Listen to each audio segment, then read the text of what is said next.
But, hey, that's great defense by Philadelphia, man. They buckled down, kept them out the end zone. So it's still a 7-point game, but Rodgers gets it back again, and Rodgers was the leading rusher for the Packers on this night. He did a great job all night buying time, just finding a way. The pressure was really irrelevant. All right, and then you got to go to other guys like Marquez Valdez-Scantling with nice Adams out there. of the game. Behind him on his back hip, he makes a play on the ball. Great job. Back around the goal line, they throw it again, and this time into double coverage, tipped and picked. Nigel Bradham seals it for the Eagles, who get their second win of the season and hand their first loss to the Green Bay Packers. Doug Peterson still undefeated on Thursday Night Football. Listen, I have told you guys this before, and one thing I love about you is the way you fight for 60 minutes, and you hang in there with one another. When things don't look pretty, and it's never a pretty win, okay? But it is a win.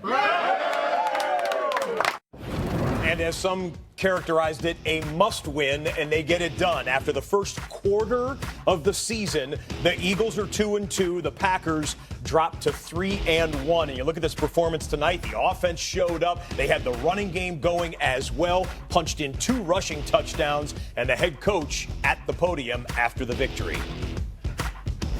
When the game is on the line and the game is stopped, you know, for an injury like that for a lengthy period of time, you know, it's a tough situation, especially, you know, defensively where we were on the field around the 7-8 yard line. So credit the defense, man. I was twice down there. I think we held them 3 of 7, I think, in the red zone tonight. And anytime you can keep, you know, an Aaron Rodgers team out of the end zone, it's a positive thing. Yeah, I really don't know what pass interference is anymore, so I'll just leave it at that. Yeah, until I go back and look at the film, I can't tell you right now.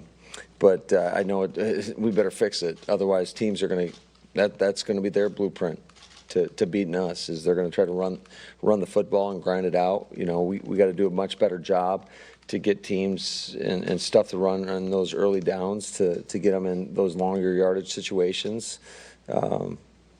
But tonight did not do a good job of that. We had chances. You know, we had a lot of chances down the stretch. We moved the ball well all day long.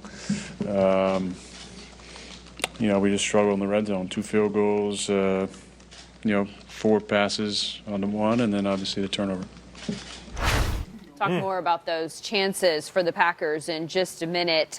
First, though, want to give Eagles their due because this was a team that we talked all week long. The fact that they needed to get their run game going this week, they did that in a big way. More rushing yards than passing yards, more rush attempts than passing attempts. JJ, they were mauling the Packers on the line. They manhandled the Packers up front, man. And, I mean, you're talking about the O-line was pushing people out the way, Jordan Howard running downhill. But the scheme that they was using, I mean, they game plan for the Packers very well, man. I know it's a short week, but they put in some very good scheme runs. And as I want to show you, as you watch the film, these guys right here, these are great design runs right here. As you can see, you got the guard right here going to pull, kick out. Right here, I mean, the hole's so big, Jordan Howard still got his flags on.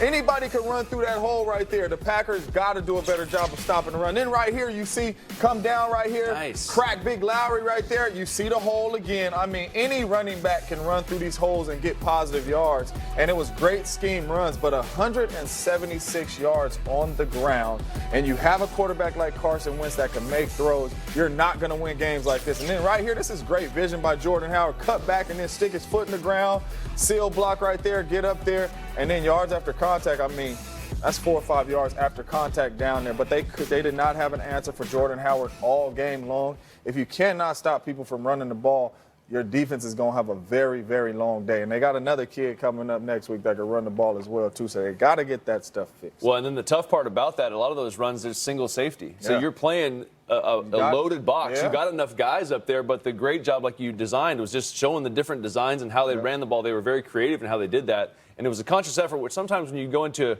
you play a good defense like Green Bay, they give you a ton of different looks. You almost have to be I'm just going to run the football. We're going to design plays that are just going to take it out of our quarterback's hands, not worry about these overload pressures, and they did a fantastic job.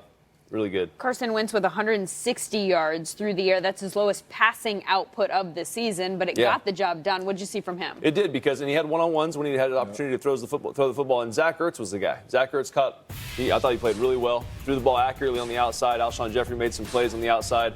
but really it was all off of that run game. The RPO stuff opened up. When you run the football like that, everything else is just easier. And so Carson Wentz, this is one of his cleanest games that he's played, at least this year. Fantastic effort by him on the road, getting a big win. They needed it. And I'm sure Carson Wentz will take this all day. 160 yards passing, but 176 on the ground. Oh, yeah, absolutely. That is balanced offense right there. That's tough for any defense to stop. So if they can continue to run the ball like this and be able to convert on third down with him making throws, I mean, they're going to be tough to beat. Zach Ertz with 7 catches on 8 targets, 65 yards receiving. The Packers did, as Aaron Rodgers said, have tons of chances to win this game. I know you want to show us something about their offense that sort of frustrated you, so we're going to let you go get set for that. But first, though, at the end of the game, they did not have Davante Adams. How much did that hurt them? I mean, you're talking about a guy that has 100 red zone touches in the last 2 years. I mean, this is really Aaron Rodgers' security blanket, especially in the red zone. Well, he was feasting. This play right here, you can see he hurts his toe. He's not able to come back in the game, and that hurt. I mean, this is a guy in the red zone that when you get down in the red zone, throws are tighter. People are flying around, so you need a guy in the game that you have a lot of chemistry with. He does not have a lot of chemistry with those young guys, so 1-7 being out of the game was big time. We tried to throw something up to Jimmy Graham. They didn't make the plays, but that is huge because as a defense, you got a game plan to stop 17 as well. When he's not out there, then you can do a lot of other things on defense, and we weren't able to make the plays in the red zone, but that's a big blow not having Davante JJ, you out say there. he doesn't have chemistry with the other guys, but Geronimo Allison has been around for a while, MVS has been around for a while, Jimmy Graham's been around for a while at this point. At what point does that chemistry develop?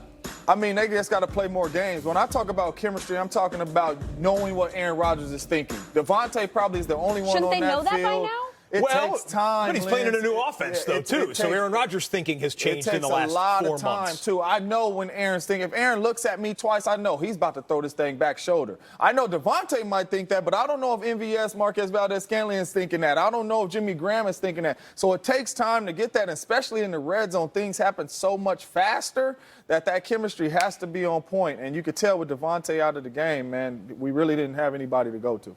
Well, that was the end of the game. There was a play at the end of the first half that had David frustrated. You want to show us what you Yeah, I do, actually. Like so I was frustrated. James was frustrated. Really, the Eagles didn't get any pressure when they dropped back to throw the football. They got pressure in interesting situations. And I say that because I see this around the league a lot, and it's a trend, and I don't necessarily like it. I understand why you do it. And let me just walk you through it, okay? So this is going to be a play-action pass. And what we're going to do is we're going to actually just, as we get to the play action pass, we're going to move the offensive line to the right, okay? And then we're going to bring Marcedes Lewis back around to the left. And the issue that I have here is he's blocking a defensive end. So as we roll this play, it's actually going to be Derek Barnett that is now free, and he has vision straight to the backfield on what's happening. Aaron Rodgers, he can see the backfield motion. He can see the wide receiver that we're trying to bring around in ghost motion. And what happens is as we run it, Marcedes Lewis doesn't have a chance here. I mean, from the beginning, as you go back and you see him come across, that's a lot of green grass for Derek Barnett and Marcedes Lewis to occupy. And he turns the corner, and Marcedes at this point, he's saying, hey, look out, Aaron, you got to throw it, you got to get out of your hand. And he really doesn't have a chance. And he goes for the swipe, and this is a huge play. It was a fumble, and they ended up scoring the next play, and that ended up being the turning point of the football game. And the hard part about that is you don't need to do it. Bakhtiari is your left tackle. He's one of your best players. He's a great offensive lineman. Go out there, block that end. That was a huge